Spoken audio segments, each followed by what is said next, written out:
अद्भुत,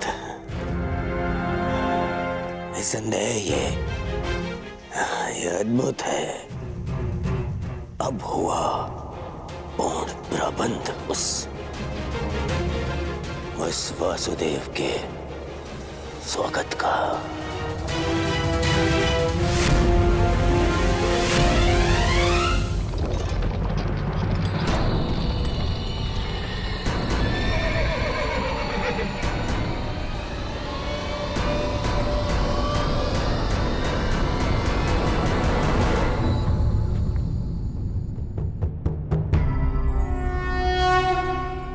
देख रहे हो दुर्योधन, ये वही छलिया कृष्ण है जो अपने चाल में, अपने छल में सबको फंसाता रहता है।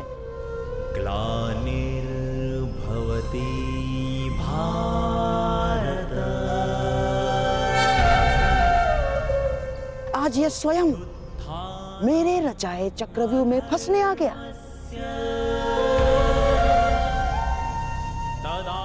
इसे ज्ञात नहीं है कि आज ये इस प्रासाद से बाहर निकल ही नहीं पाएगा।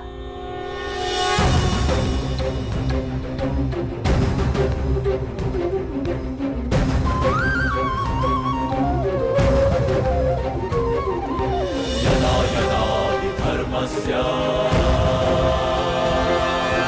ग्लानिर्भवति भारत अभ्युत्थानम् अधर्मस्य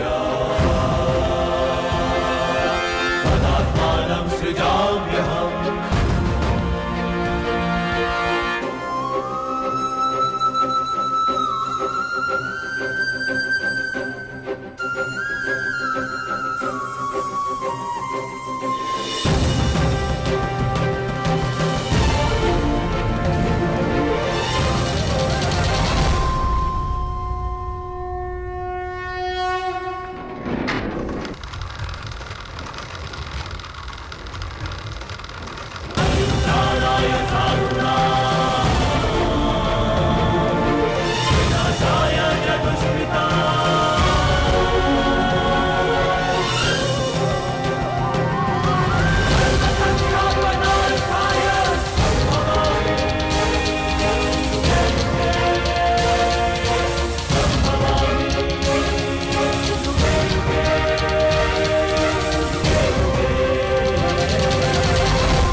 नारायणं नमस्कृत्य नरं चैव नरोत्तमं देवीं सरस्वतीं व्यासं ततो जयमुदीरये।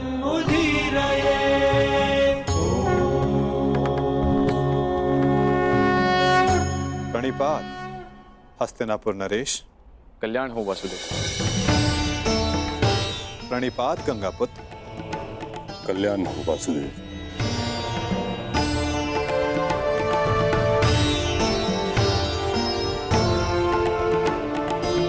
प्रणिपात समधि श्री। स्वास्थ्य। प्रणिपात गांधार नरेश। प्रणिपात मुरली मनोहर, आपका स्वागत है हस्तिनापुर में। प्रणिपात वासुदेव, मैं समस्त हस्तिनापुर की ओर से आपका आभारी हूं कि आपने शांति प्रस्ताव को एक अवसर दिया और हस्तिनापुर आए। अवसर तो धर्मराज ने दिया है महात्मा विदुर, अपने बड़ों के प्रस्ताव को आदर देकर।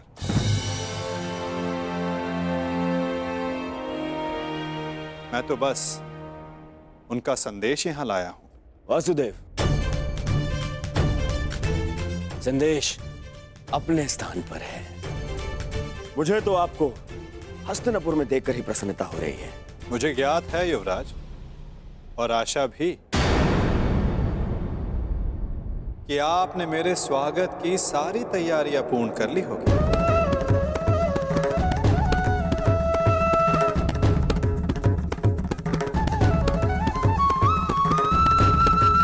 कि आपने मेरे स्वागत की सारी तैयारियां पूर्ण कर ली होगी।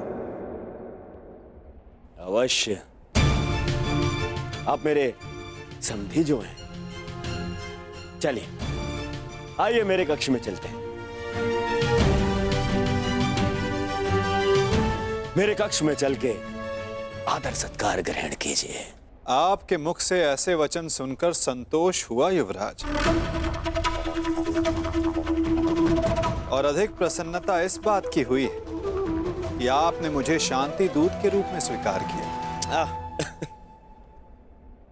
ये शांति प्रस्ताव के बारे में हम कल बात करेंगे। आप यात्रा से आए हैं, विश्राम करें, थकान दूर करें। आइए। क्यों नहीं युवराज, अवश्य।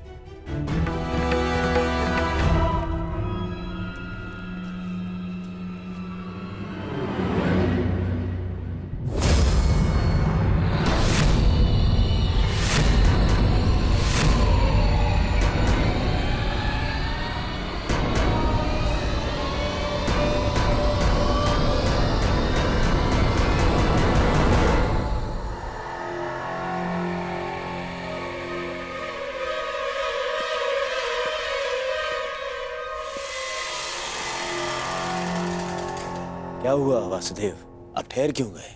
मैं आपके सत्कार भाव का सम्मान करता हूं युवराज, परंतु मैं शांति दूत हूं, शरणागत नहीं। और वैसे भी पांडवों ने मुझे अपने पक्ष में चुना है।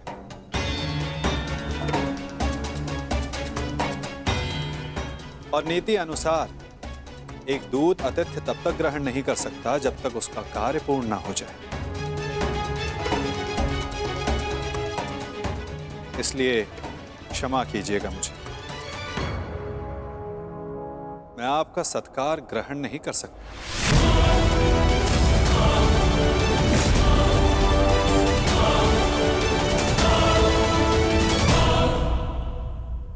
परंतु फिर आप कहां ठहरेंगे? आप उसकी चिंता ना करें युवराज, मेरे पास अपनी व्यवस्थाएं हैं। आइए भी ना वासुदेव, आप हमारे यहाँ पधारे, हम धन्य हुए। हमारे यहाँ आकर हमें कृतार्थ करें। हमने आपकी ऐसी व्यवस्था की है, ऐसी व्यवस्था की है वासुदेव कि आप हस्तिनापुर छोड़कर कहीं जाएंगे ही नहीं। ऐसा कुछ नहीं जो सदा रहे, और ऐसा कुछ नहीं जो सदा ना रहे। तो फिर मेरे यहाँ होने ना होने का क्या अर्थ रह जाता है गांधार नरेश?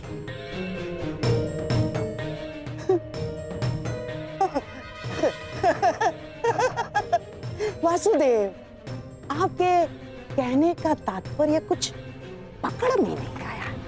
यदि सागर में अपना हाथ डालोगे तो ऐसा अनुभव होगा कि संपूर्ण सागर तुम्हारा है गांधार राज। और यदि उसी सागर को मुट्ठी में बंद करने का प्रयास करोगे तो कुछ नहीं पाओगे।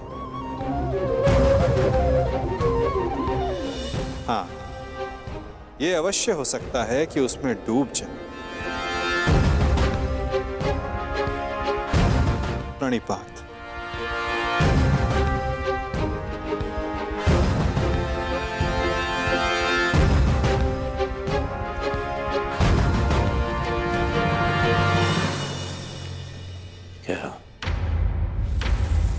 क्या चल क्या रहा है इस चलिए के मन में?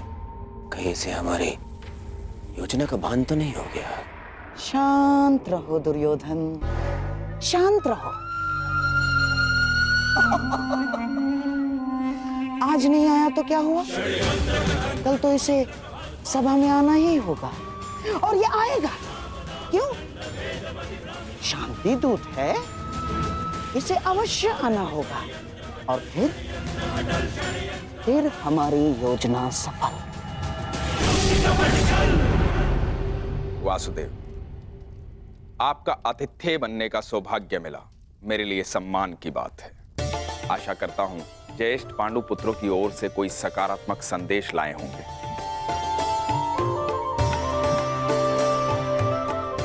संदेश तो मैं लाया हूं महात्मा विदुर, परंतु वो संदेश मैं कल सभा में सबके समक्ष रखूंगा। प्रणिपात माधव, मेरा सौभाग्य है कि आज मेरे आराध्य मेरे घर पधारे हैं। सेवक, प्रभु के लिए भोजन लेकर आओ।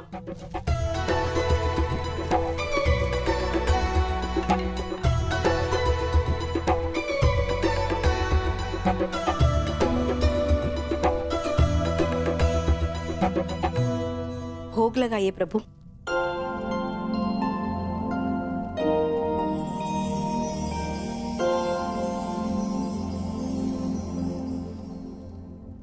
मेरा प्रिय मिष्ठान नहीं दिखाई दे रहा।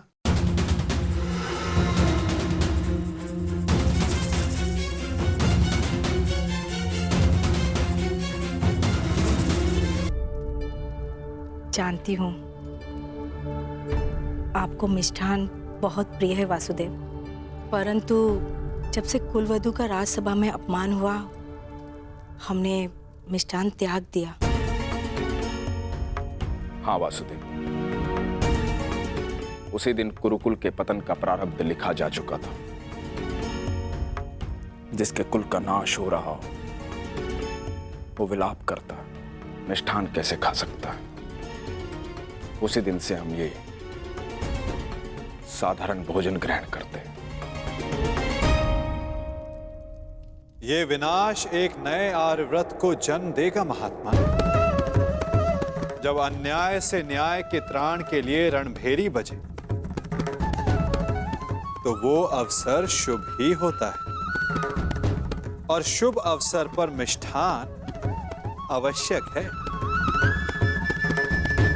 और मैं यहां भोजन पर निमंत्रित हूं। अपना प्रिय मिष्ठान खाए बिना यहां से जाने वाला नहीं मैं।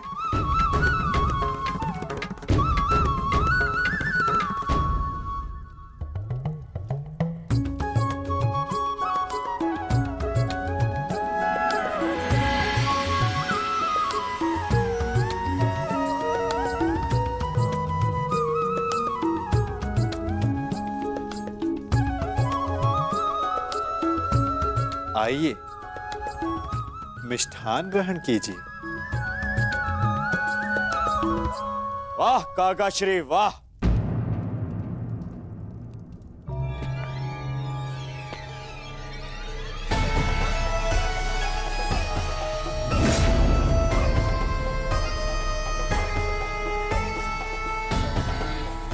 छप्पन भोग का आनंद लिया जा रहा है।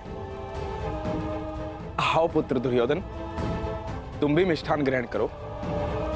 मिष्ठान नहीं तो क्या है ना काकाश्री, मेरे मन में जो कड़वाहट भर दी है आपने,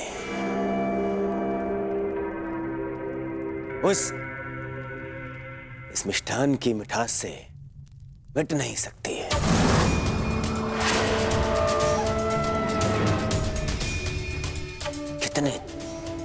कितने दोगले हैं आप।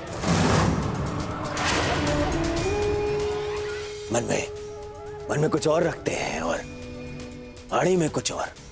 तुम क्या कह रहे हो? मैं समझ नहीं पा रहा हूं। परंतु मुझे समझ में आ रहा है। मैं समझ गया हूं कि आप इतने वर्षों से क्या करना चाहते हैं।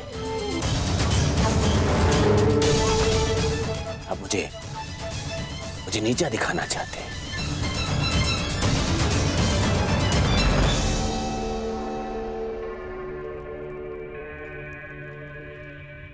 वासुदेव हस्तिनापुर आए।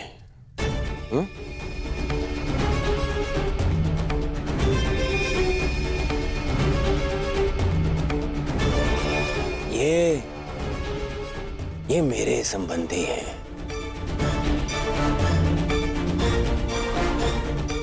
और इन्होंने अपनी सेना की शक्ति भी मुझे दी है, तो दोनों ही नाते से इनका सम्मान सत्कार करने का अधिकार पहले मेरा है। परंतु आपने क्या किया? आप उन्हें यहां ले आए ताकि आप अपने स्वार्थ और षड्यंत्र को पूर्ण कर सके। परंतु वासुदेव को निमंत्रित करने में मेरा क्या स्वार्थ है दुर्योधन? अरे स्वार्थ है काकाश्री।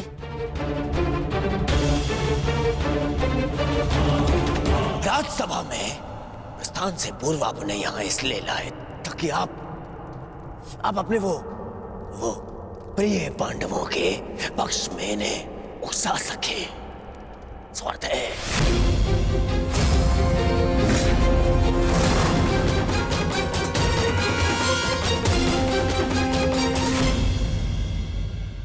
प्रस्थान से पूर्व आपने यहां इसलिए लाए ताकि आप अपने वो प्रिय पांडवों के पक्ष में इन्हें उकसा सके। शांत रहो दुर्योधन। हस्तिनापुर के महामंत्री है ये, और एक महामंत्री के समक्ष तुम इस भांति बात नहीं कर सकते। मूर्खता मत करो। नहीं मामा श्री, नहीं, आज मुझे बोलने दीजिए। इन्होंने आज तक केवल पांडवों का साथ दिया और मेरा विरोध किया। दुर्योधन, अपनी वाणी पर संयम रखो। ये मत भूलो कि महात्मा विदुर ना केवल तुम्हारे महामंत्री हैं, परंतु तुम्हारे काका श्री भी हैं। काका श्री होते तो मेरा समर्थन करते, उन पांडवों का नहीं।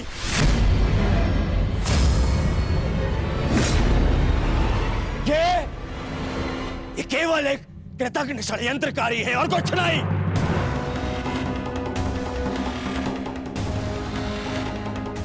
इन्होंने कभी हमारे हित की बात नहीं करी। ना ये तब चाहते थे कि मेरे पिता राजा बने, और ना ये आप चाहते हैं कि मैं सिंहासन पर बैठूं। बहुत बुरी बात है काका श्री, हमारा अन्न खाके उन पांडवों का पक्ष लेते हैं आप। भाग्य है कि ये मेरे पिता के आधे भाई हैं,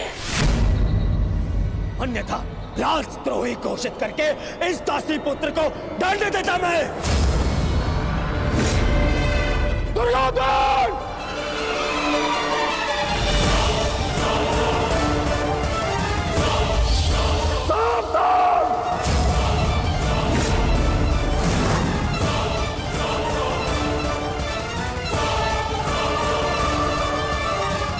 ये आप क्या कर रहे हैं आर्य? आप तो शांत रहिए।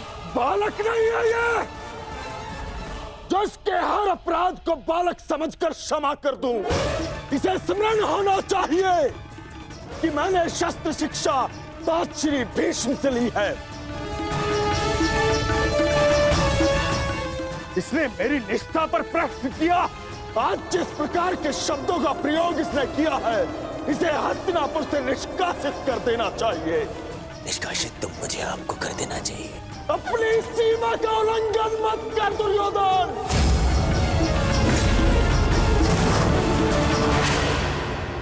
अपने शब्दों की रास को थाम कर रखो दुर्योधन। ये मत भूलो कि महात्मा विदुर हस्तिनापुर के महामंत्री और हस्तिनापुर के रणनीतिकार भी।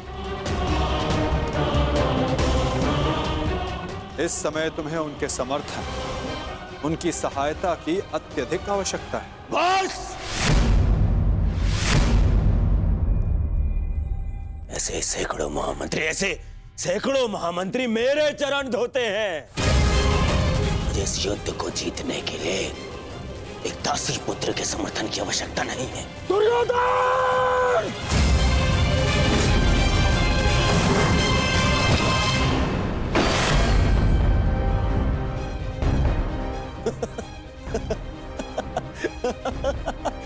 टूटिया, इस धनुष के साथ तुम्हारे प्रति मेरा समर्थन भी टूट गया है। अब ना तो तुम मेरे शस्त्र उपयोग कर पाओगे और ना ही मेरी नीति। मैं स्वयं अपनी बुद्धि और शक्ति को इस युद्ध से अलग करता हूं।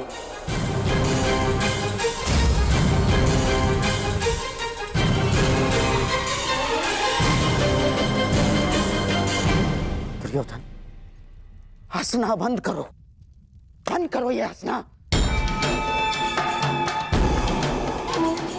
धर्मात्मा, देखिए, क्षमा कर दीजिए इसे। बच्चा है, बालक है ये। छोड़िए मामाश्री, ऐसे इस दोगले इंसान का हमारे साथ ना होना ही हमारे लिए श्रेयस्कर है। गंगाराज, इससे पहले कि मेरे क्रोध से मेरे विवेक का बांध टूट जाए, ले जाओ इसे यहाँ से। और ना जाओ तो क्या कर लेंगे? ईश्वर के लिए चुप हो जाओ। तुम्हें ज्ञात नहीं है तुमने कितना बड़ा अनर्थ किया है। अब चलो यहां से, चलो चलो।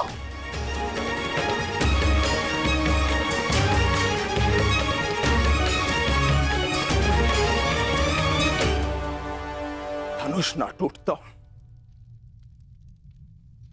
तो मेरा बाण छूट जाता। मेरे भ्राता धृतराष्ट्र को पुत्रहानि होती। मैं आज भी यही कामना करता हूं कि यदि ये युद्ध हो तो मेरे भ्राता धृतराष्ट्र के पुत्र और मेरे ज्येष्ठ भ्राता पांडु के पुत्र सुरक्षित रहे।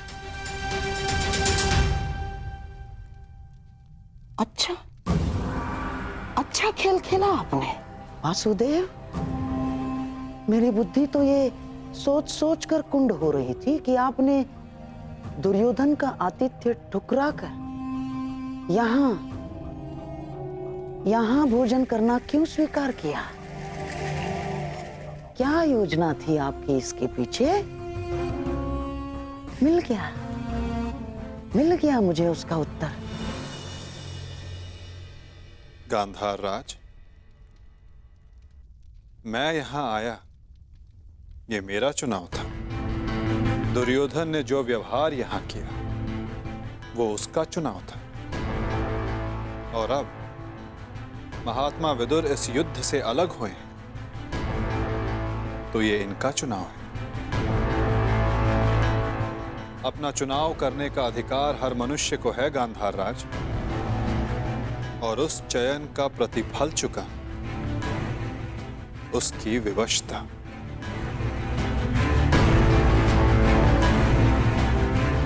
प्रणिपात।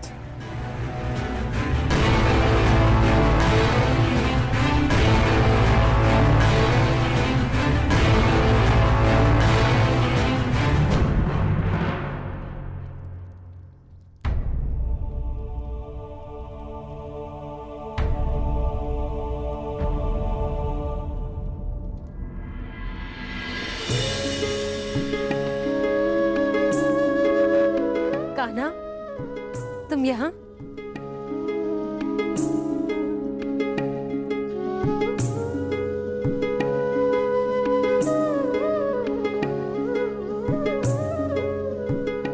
सोचा कि अपनी बुआ को बता दूं कि भूखे पेट शयन करने से बुरे स्वप्न आते हैं। मेरी निद्रा और भूख तो तभी उड़ गई थी जब युद्ध की घोषणा हुई थी। कृष्ण,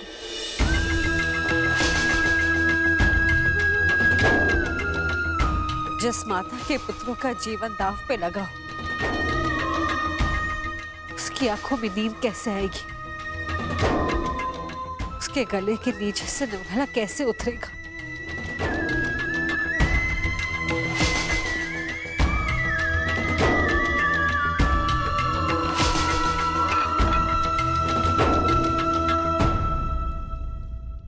बुआ, बैठो। मैं तो यहां इसलिए आया था कि अपनी बुआ के साथ भोजन का आनंद उठा सकूं, परंतु मेरी बुआ इतनी व्याकुल, इतनी निराश है। यदि आपको मुझ पर विश्वास है कि मैं आपके पुत्रों की रक्षा करने में सक्षम हूं, तो क्या आप फिर भी भोजन नहीं करेंगी? तुम्हारी बात कोई चाह के भी कैसे टाल सकता है? तो फिर पहले आप भोजन कीजिए।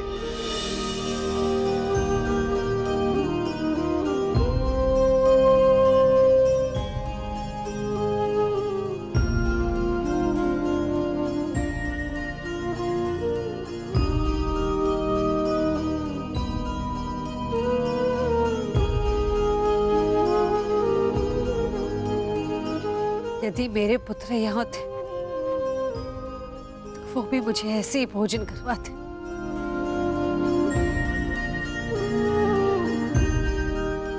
धन्यवाद कृष्ण, जो तुम यहाँ पर आकर मेरे पुत्रों के स्थान पर खड़े हुए और प्रकृत विकट परिस्थिति में मेरे पुत्रों का मार्गदर्शन करने के लिए।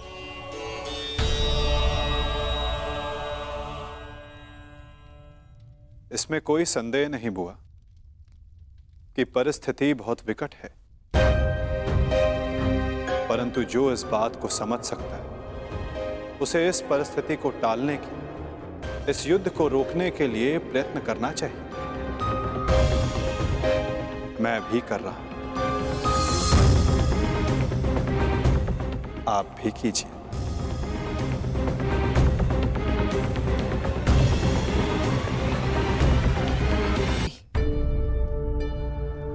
मैं क्या कर सकती हूँ?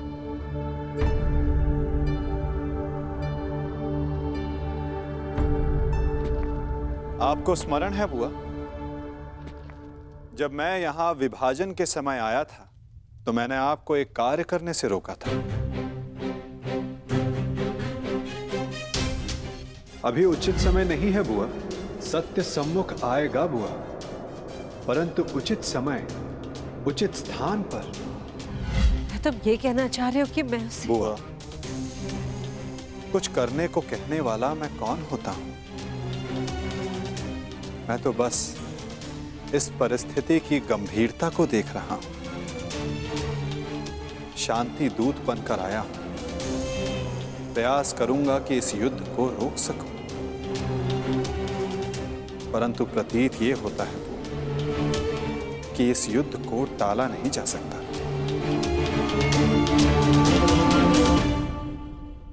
मुझे भी उसी दिन का भय है कृष्ण,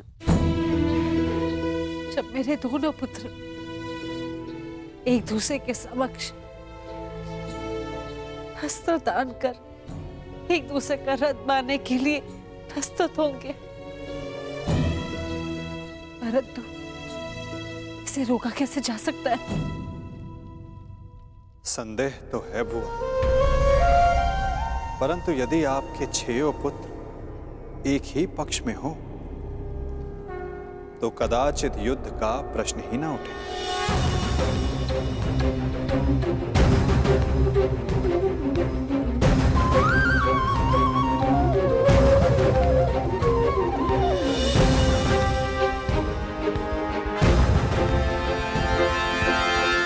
मैं वो करने जा रहा हूं जो मेरा कर्तव्य है।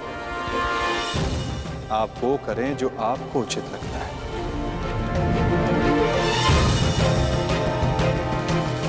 आज्ञा दें। प्रणिपात।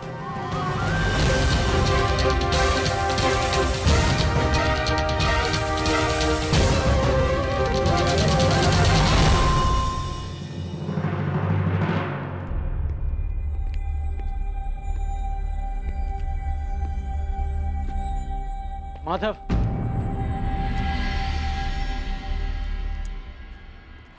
मित्र,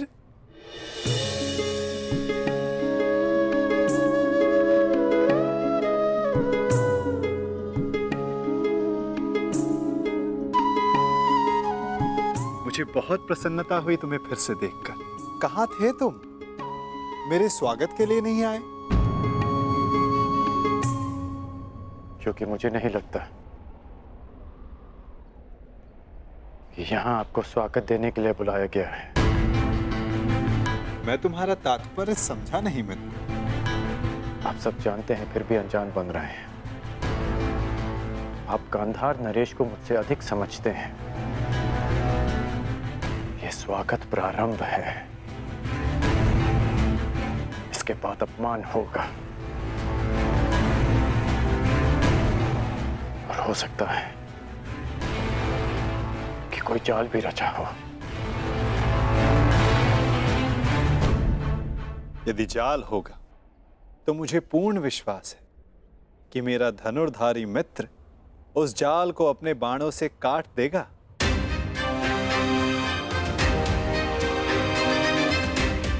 यदि मैं ऐसा नहीं कर पाया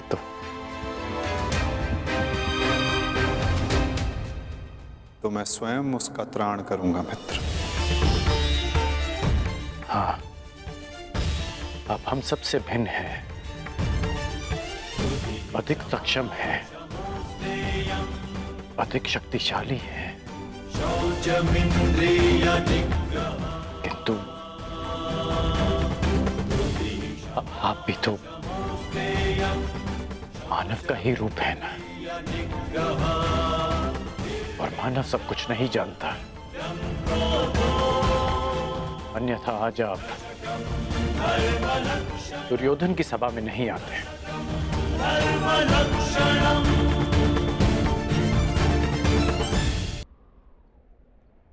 तुमने सत्य कहा मित्र, मानव सब कुछ कहाँ जानता है।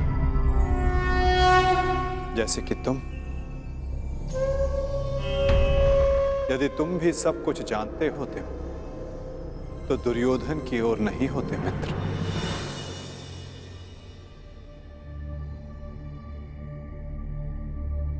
वासुदेव, बात को समझने का प्रयास कीजिए। मैं भावी संकट की बात कर रहा हूं।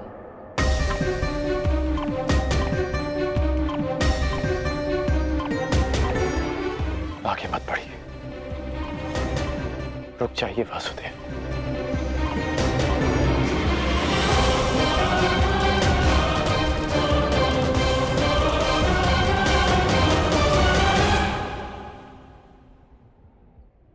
मित्र, तुम चिंता ना करो। यदि मैं हर उस स्थान पर रुक जाता जहां संकट संभव था, तो मेरे जन्म लेने के पश्चात मैं बंदी गृह में नहीं रुक जाता मित्र। मामा कंस के बुलाने पर मथुरा नहीं जाता। मामाओं से निपटने का मेरा बड़ा अनुभव रहा है मित्र। मैं जानता हूं कि भीतर क्या होने वाला।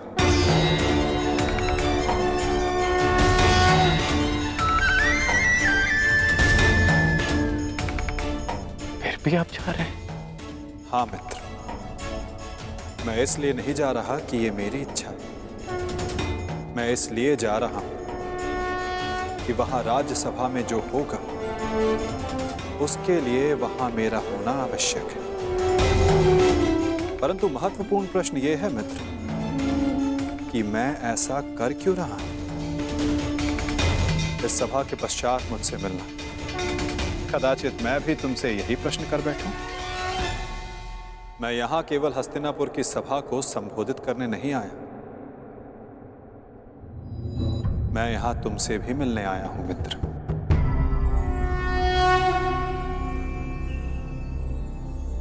तुम सदा मुझसे यही प्रश्न करते आए हो कि मैं इस पक्ष में क्यों, मेरा मत क्या है। क्या मैं ही कर्ता धर्ता हूं या केवल दृष्ट? क्या मैं ही कार्य साधता हूं या कार्य का साक्षी मात्र? मेरे साथ आओ मित्र, तुम्हें इन सब प्रश्नों का उत्तर मिल जाएगा।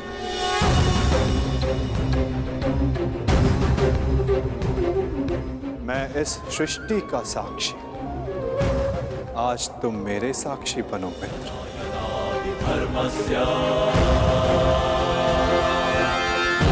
भवति भारत उत्थानम धर्मस्य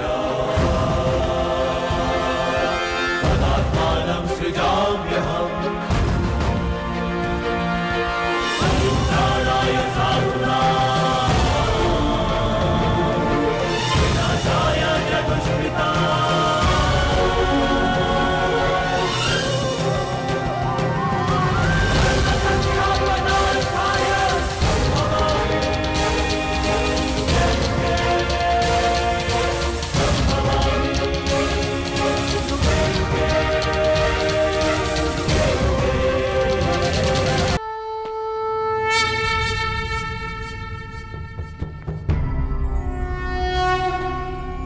यदा यदा हि धर्मस्य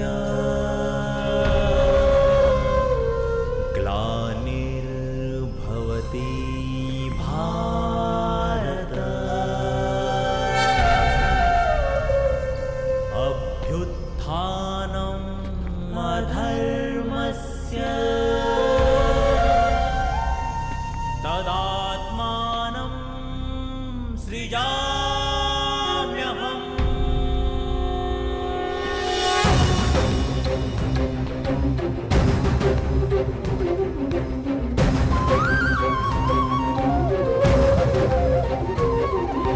यदा यदा हि धर्मस्य ग्लानिर्भवति भारत अभ्युत्थानमधर्मस्य तदात्मानं सृजाम्यहम्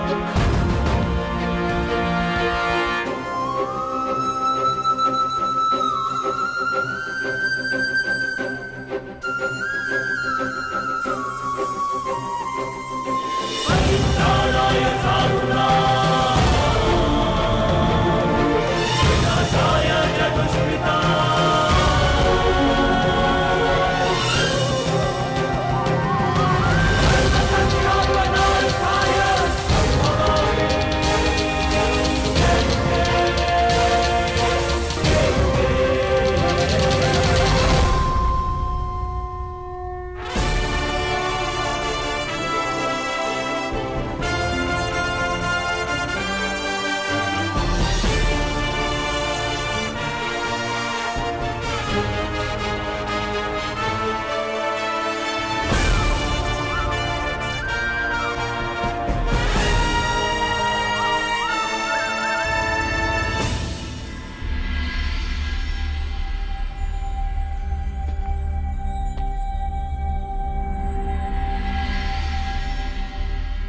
प्रणिपात उस महान योद्धा को जो कुरुवंश के सबसे बड़े संबल हैं, जिन्हें संसार स्मरण करेगा तो इसलिए कि उन्होंने अपना संपूर्ण जीवन, अपना कर्म और अपना धर्म समस्त कुरुवंश को समर्पित कर दिया।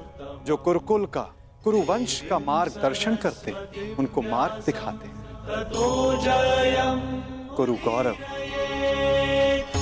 महामहिम भीष्म को प्रणिपात।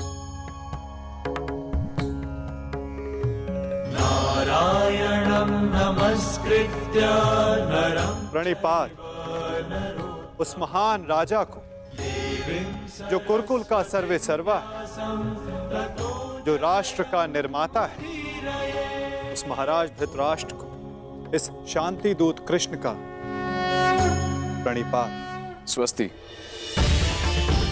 अपने ज्ञान और शिक्षा के बल पर सामान्य कुरु कुमारों को भारतवर्ष का महान योद्धा बनाने वाले अर्जुन, भीम, दुर्योधन जैसे महान योद्धाओं के आचार्य श्री द्रोणाचार्य को मेरा प्रणिपात। कल्याण हो वसुदेव।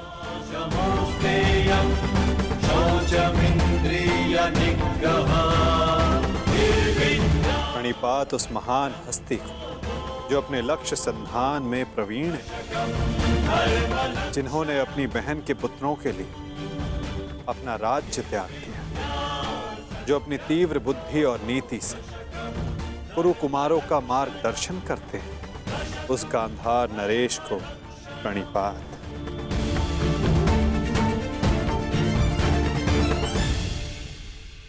प्रणिपात महानितिज्ञ महात्मा विदुर को।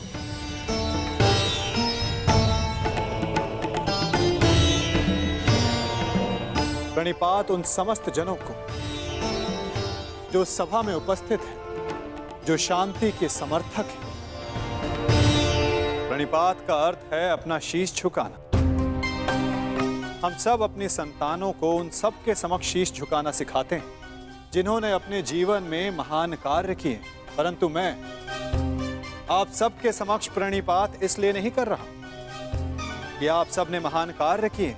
मैं प्रणिपात इसलिए कर रहा हूं कि आप सब अब भी एक महान कार्य को संपन्न करने के लिए सक्षम हैं।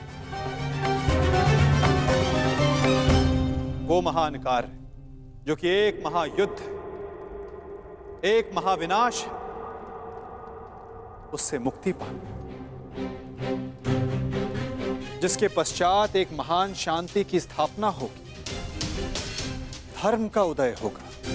मुझे विश्वास है कि आप सभी कल आने वाले महाभारत के महाविनाश को देख सकते हैं।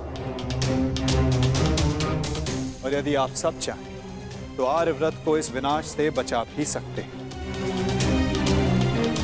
मुझे अधिक प्रसन्नता होगी कि आप सबके सहयोग से भारतवर्ष में होने वाले इस महाभारत से सबको बचा सकूं और मेरे यहाँ उपस्थित होने का लक्ष्य पूर्ण कर सकूं। मुझे पूर्ण विश्वास है कि आप सब में से कोई भी ये युद्ध नहीं चाहेगा।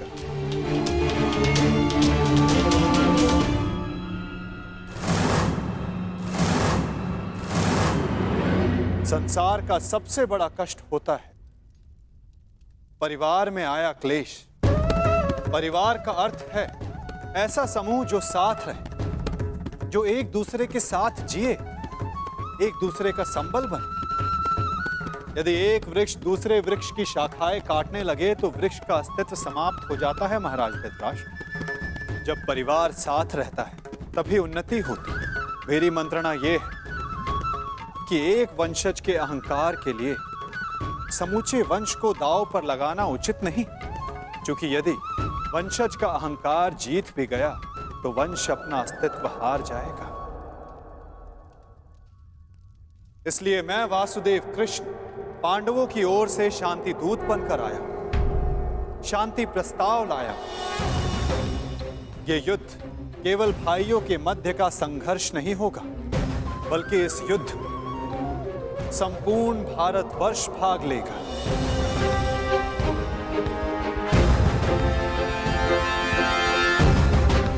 इसलिए विनाश भी सैकड़ों, सहस्त्रों और लाखों नहीं, करोड़ों में होगा। और इसीलिए मैं ये अंतिम प्रयास करने आया, ये प्रस्ताव लाया कि आप सभी इस महाभारत को, इस महायुद्ध को रोकने के लिए मेरी सहायता करें।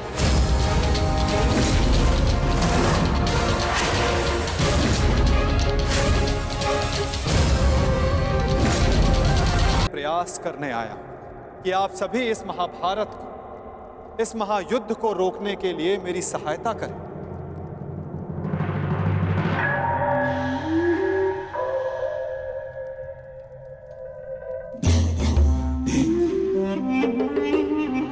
साधु साधु वासुदेव, आप तो सचमुच धन्य हैं। मुझे स्मरण नहीं होता कि कितना समय हो गया ऐसे शांतिपूर्ण वचन सुने हुए। मुझे तो ऐसा प्रतीत होता है वासुदेव कि आपके मुख से शब्द नहीं, फूल झड़ रहे हैं, फूल। मैं अभिभूत हो गया वासुदेव। और सच कहूं वासुदेव, मैं भी आपसे सहमत हूं।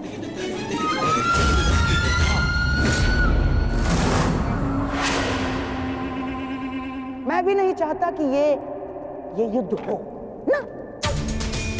अमाश्री, ये क्या कह रहे हैं आप? हाँ दुर्योधन, वासुदेव बिल्कुल उचित कह रहे हैं। हमें इस युद्ध को रोकने का पूरा प्रयास करना चाहिए, समझ गए? हाँ हाँ वासुदेव, सबसे श्रेष्ठ युद्ध वो है जो कभी हो ही नहीं। और युद्ध की परिस्थिति उत्पन्न न होने देने का एक ही उपाय है कि एक पक्ष दूसरे पक्ष पर आक्रमण ना करे। चलिए ठीक है, हम पांडवों पर आक्रमण नहीं करेंगे, परंतु वासुदेव, द्वारकाधीश, क्या आप यह आश्वासन दे सकते हैं कि पांडव भी हम पर कभी भी आक्रमण नहीं करेंगे? कभी भी।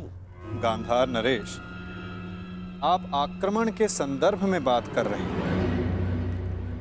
और मैं यहाँ युद्ध की आवश्यकता को ही समाप्त करने के विषय में बोल रहा हूँ। अच्छा ऐसा है। यदि ऐसा है वासुदेव, तो हम आपका प्रस्ताव सुनना चाहेंगे। हाँ, आप शांति दूत हैं तो संदेश तो लाए होंगे।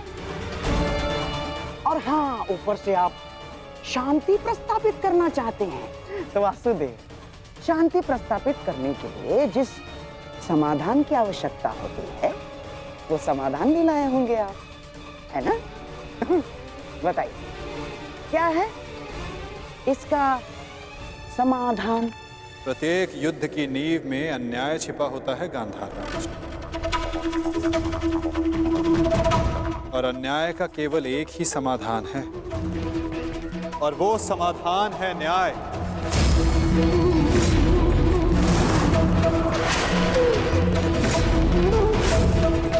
वो न्याय जिस पर केवल पांडवों का अधिकार है, उनसे किए गए वचनों को ना निभाने का न्याय, उनसे किए गए वचनों को ना पूर्ण करने का न्याय। इस भरी सभा में जो अधर्म हुआ, जो अन्याय हुआ, उसके प्रति न्याय। महाराज धृतराष्ट्र, मैं यहां पांडवों की ओर से उनके साथ जो अन्याय हुआ उसका न्याय मांगने आया। कैसा अन्याय वासुदेव? वो अन्याय जो एक धर्म सभा में एक अधर्म द्यूत माध्यम से हुआ था। वो अन्याय जो कुरुकुल के ज्येष्ठ जनों के समक्ष कुलवधू पांचाली के साथ हुआ। यदि उस अन्याय का त्राण हो तो इस महायुद्ध को रोका जा सकता है।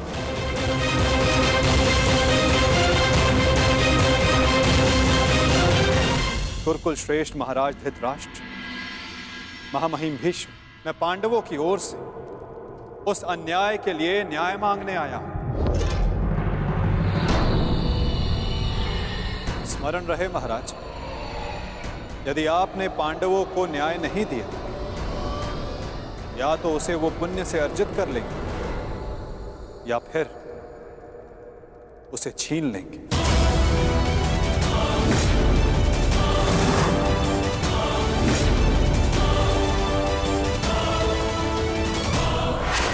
अब निर्णय आपका है। वासुदेव, आप यहां शांति प्रस्ताव लेकर आए हैं या हमें धमकाने आए हैं? वो उस द्यूत में जो कुछ भी हुआ सबकी उपस्थिति में हुआ, युधिष्ठिर की इच्छा से हुआ। अरे वो हार गया, अपना राज्य हार गया, वो उसका प्रारब्ध था। छलबद्ध अन्याय को प्रारब्ध नहीं कहा जा सकता युवराज। जिस प्रकार मंदिर में किया गया पाप पुण्य नहीं बन जाता, उसी प्रकार धर्मवीरों की उपस्थिति में सभा में किया गया धर्म धर्म नहीं बन जाता। धर्म कौन सा धर्म? कौन सा धर्म? कोई धर्म नहीं हुआ। नारी नारायणी होती है युवराज, और भरी सभा में एक नारी का, एक कुलवधू का वस्त्र हरण अधर्म नहीं?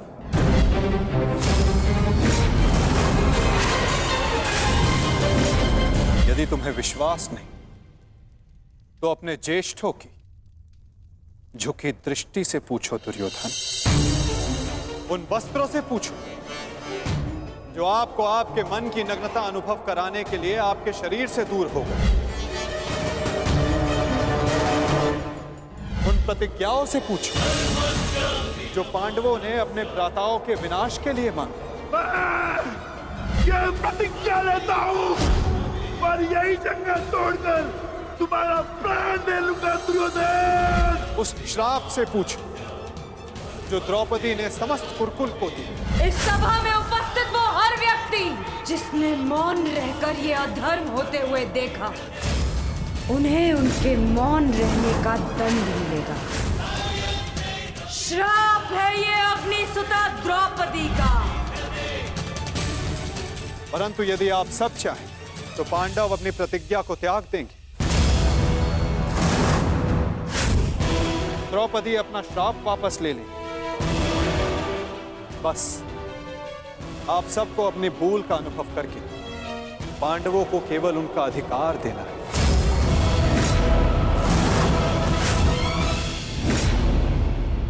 अनुभव करके पांडवों को केवल उनका अधिकार देना है। ये कैसा न्याय है वासुदेव? संधि और शांति वार्ता में बराबर की बात होती है। एक ओर से बंधन और शर्तें नहीं ला दी जाती। न्याय की मांग ना बंधन है ना शर्त है महाराज, केवल एक निवेदन है। यदि ऐसा है तो मेरा निर्णय यह है कि दुर्योधन, मौन रहो।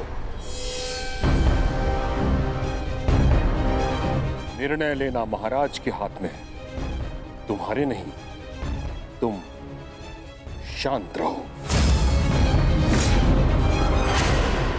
राजा होने के नाते मेरा कर्तव्य है कि मैं सबकी बातें सुनूं ताछरी, अपने मंत्रणाकारों का सम्मान करूं। दुर्योधन युवराज है, हस्तिनापुर का भवी महाराज है, इसलिए इस संदर्भ में मैं अपने पुत्र और हस्तिनापुर के युवराज दुर्योधन को अपना निर्णय प्रस्तुत करने की अनुमति देता हूं।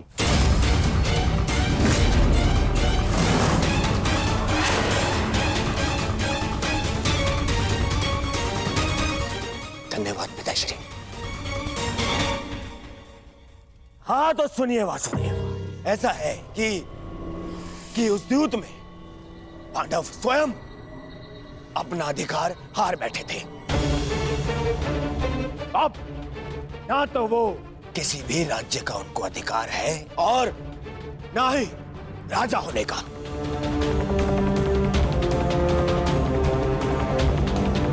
इसीलिए मैं दुर्योधन ये घोषणा करता हूं कि हस्तिनापुर आपका ये शांति प्रस्ताव ठुकराता है।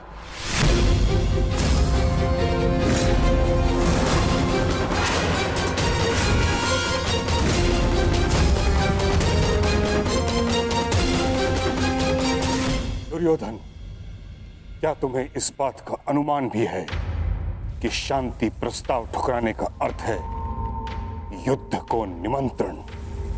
अपने निर्णय पर पुनः विचार कर लो। बात बात पर विचार करना बंद कीजिए पितामह। बात बात पर विचार कायर करते हैं।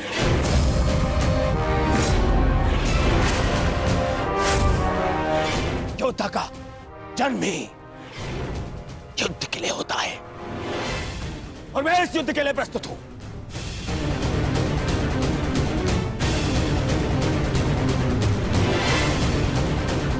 मेरी दृष्टि में उन पांडवों को कुछ भी देने का प्रश्न ही नहीं उठता। बस